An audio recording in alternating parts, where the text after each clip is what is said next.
Tuhan bersamamu. Inilah Injil suci menurut Santo Matius. Dalam khotbah di bukit, Yesus berkata, "Bukan setiap orang yang berseru kepadaku, Tuhan, Tuhan, akan masuk dalam kerajaan surga, melainkan dia yang melakukan kehendak Bapa-Ku di surga. Pada hari terakhir banyak orang yang berseru kepadaku, Tuhan, Tuhan, bukankah kami bernubuat demi namamu dan mengusir setan demi namamu dan mengadakan banyak mujizat demi namamu juga? Pada waktu itu aku akan berterus terang kepada mereka dan berkata, aku tidak pernah mengenal kalian. Enyahlah daripadaku, kalian semua pembuat kejahatan." Setiap orang yang mendengar perkataanku ini dan melakukannya, ia sama dengan orang bijaksana yang mendirikan rumahnya di atas wadas. Kemudian turunlah hujan dan datanglah banjir, lalu angin melanda rumah itu, tetapi rumah itu tidak roboh sebab didirikan di atas wadas.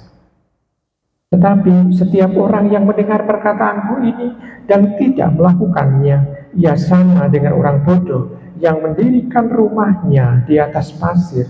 Kemudian turunlah hujan dan datanglah banjir, lalu angin melanda rumah itu sehingga robohlah rumah itu dan hebatlah kerusakannya.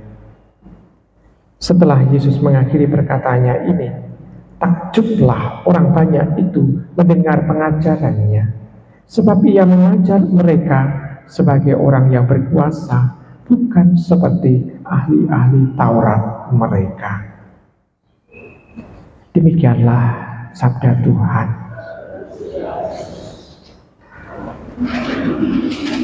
Dalam bacaan Injil kali ini kita mendengarkan di sana Tuhan Yesus itu sebetulnya mau mengajak kepada kita supaya kita itu lebih memperhatikan dasar iman kita.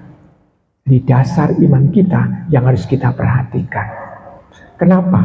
Karena dasar iman itulah yang sebetulnya memberikan dasar cara kita berbicara, cara kita bertindak pula. Jadi kita bisa melihat lebih baik memperhatikan bagian yang dalam dari diri kita. Nah, kalau kita memperhatikan ya hati kita inilah yang harus kita perhatikan. Karena dari hati itu akan keluar sesuatu yang sesuai dengan isi hati kita. Nah, saudari-saudari terkasih dalam Tuhan, kita bisa melihat di sana Tuhan saja sendiri mengatakan bahwa setiap orang yang berseru kepadaku, Tuhan, Tuhan, tidak semuanya masuk dalam kerajaan surga. Karena yang dipentingkan adalah orang yang melakukan sabda dari Bapa yang di surga atau melakukan kehendak Bapa di surga. Nah, kalau demikian kita bisa melihat bahwa yang penting bukan orang hanya kenal saja. Orang mengenal Tuhan Yesus ada banyak. Orang yang belajar tentang Yesus ada banyak. Tidak semua orang yang mengikuti Tuhan saja yang belajar tentang Yesus. Tapi orang yang non-Katolik pun itu juga belajar mengenai Yesus. Bahkan tahu orang tua Yesus siapa. Yesus lahir di mana. Bahkan juga orangnya itu juga orang yang kadangkala ikut berziarah sampai ke Yerusalem pula. Tempat Tuhan Yesus pernah dikuburkan. Pernah disalib di sana. Kita bisa melihat banyak orang yang mengenal Yesus. Namun sekarang bukan orang yang mengenal Dia yang mau diselamatkan, tetapi orang yang melakukan kehendak Bapa di surga. Nah, kalau demikian kita bisa melihat bahwa oh ya, yang penting bukan pengenalan, hanya pengetahuan saja. Bahkan dalam bacaan Injil di sini sebetulnya tersirat nas yang mengatakan bahwa orang yang hanya sekedar mengenal Yesus bisa membuat mujizat, bisa melakukan pengusiran setan juga. Karena dalam bacaan Injil atau nas Injil yang lain, kita bisa melihat Yohanes mau mau mengusir atau mau memberitahu atau mau untuk mengatakan bahwa pengikut Tuhan yang bisa mengusir setan mau dihardik oleh Yohanes. Tapi Yesus mengatakan jangan. Kenapa? Karena dia bukan musuh kita. Kenapa? Karena dia tidak sekaligus orang yang mengusir setan demi namaku, itu sekaligus orang yang mengusir aku.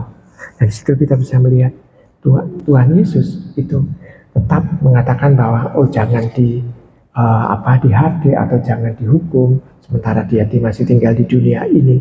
Karena apa? Karena itu adalah hak Tuhan untuk menghakimi. Nah, kita bisa melihat di sini, saudari-saudari kasih dalam Tuhan, Tuhan menginginkan supaya kita mempunyai tindakan yang sesuai dengan kehendak Allah. Ini catatan yang pertama. Catatan yang kedua adalah perumpamaan yang dibuat oleh Tuhan di sana. Iman tidak diperlihatkan dengan cara berpakaian, cara dia melakukan sesuatu, enggak.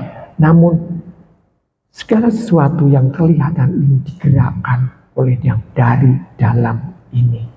Jadi bukan terpaksa, tapi dari dalam. Kalau dari dalam berarti tampak bahwa iman itu kita melakukan kebaikan-kebaikan karena dasarnya ketulusan yang muncul dari hati yang paling dalam. Bukan karena terpaksa. Kalau terpaksa kan, saya kan melakukan itu ya karena saya orang Katolik harus begitu, harus begini. Orang Katolik itu harusnya begini, harusnya begitu. Ini kan sebetulnya hanya semacam yang kelihatan saja, harusnya begitu.